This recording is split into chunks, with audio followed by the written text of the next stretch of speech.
Did you know the ground beneath your feet is constantly on the move? Right now, North America and Europe are drifting apart at about the same speed your fingernails grow. It might not seem like much, but over millions of years, this tiny movement has completely reshaped our planet. This is the story of continental drift, a revolutionary idea that took decades to be accepted. Back in the early 20th century, a German meteorologist named Alfred Wegener noticed something peculiar on a world map.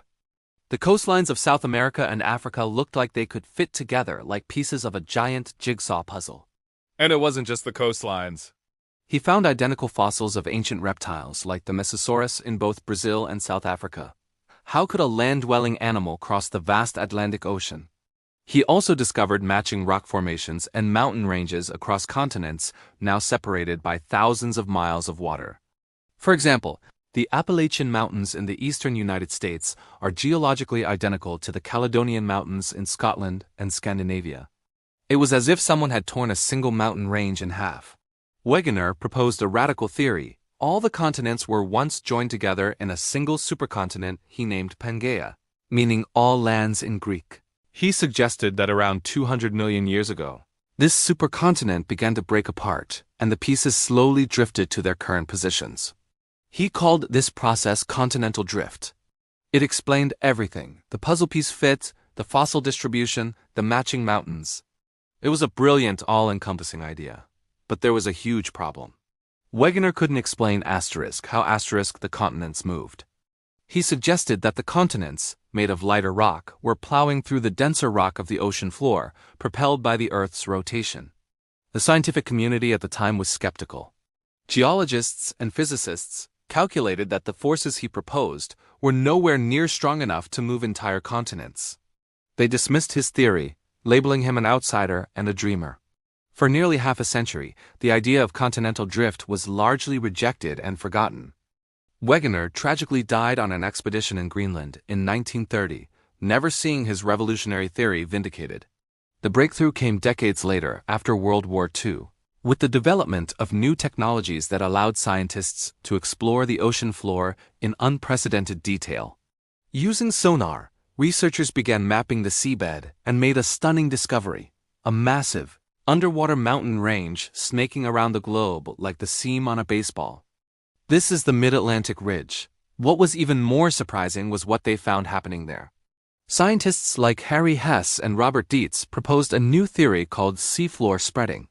They suggested that at these mid-ocean ridges, molten rock or magma from the Earth's mantle rises to the surface.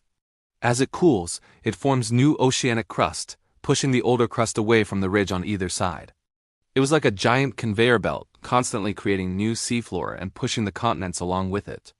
This was the missing piece of Wegener's puzzle. The continents weren't plowing through the ocean crust.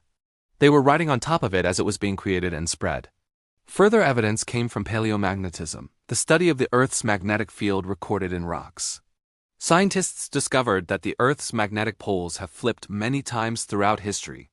When new volcanic rock cools at the mid-ocean ridges, magnetic minerals within it align with the Earth's current magnetic field, like tiny compass needles. This creates a pattern of magnetic stripes on the ocean floor, mirrored perfectly on either side of the ridge.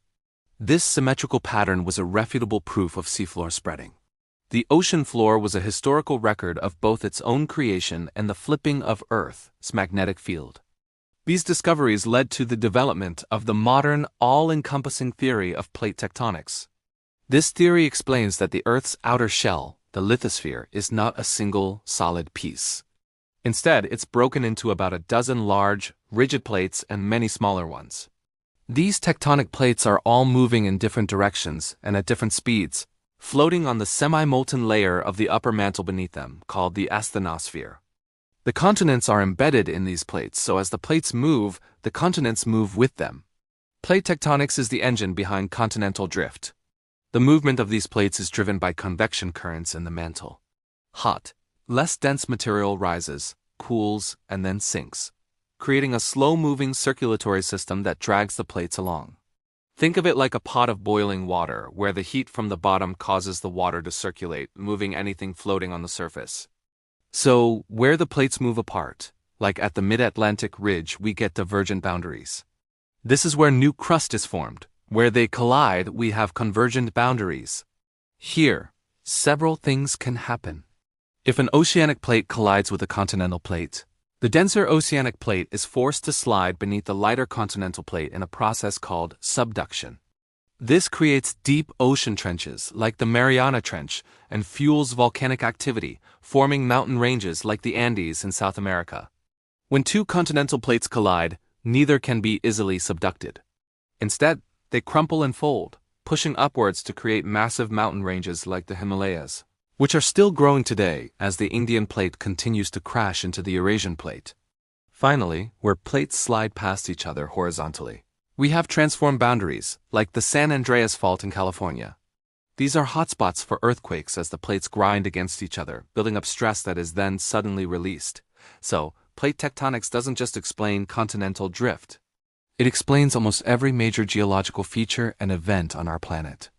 It explains why we have earthquakes, volcanoes, and mountain ranges in specific locations around the world, often along the plate boundaries, a pattern known as the Ring of Fire around the Pacific Ocean. It explains the formation and destruction of ocean basins. It is the grand unifying theory of geology. The movement is relentless. The Atlantic Ocean is getting wider, while the Pacific Ocean is shrinking as the plates surrounding it are subducted. East Africa is slowly splitting apart along the Great Rift Valley, which will eventually form a new ocean. In the distant future, perhaps 250 million years from now, scientists predict the continents will once again merge to form a new supercontinent, sometimes called Pangaea Ultima. The world map we see today is just a snapshot in a very long dynamic history. From Alfred Wegener's initial, ridiculed observations about matching coastlines and fossils to the modern understanding of plate tectonics, the story of continental drift is a perfect example of how scientific ideas evolve. It's a reminder that the solid ground we stand on is part of a dynamic and ever-changing planet, a massive geological dance that has been going on for billions of years and will continue for billions more. Thank you so much for watching. If you found this journey through time and geology interesting, please give this video a thumbs up and subscribe for more explorations into the wonders of our world. See you next time.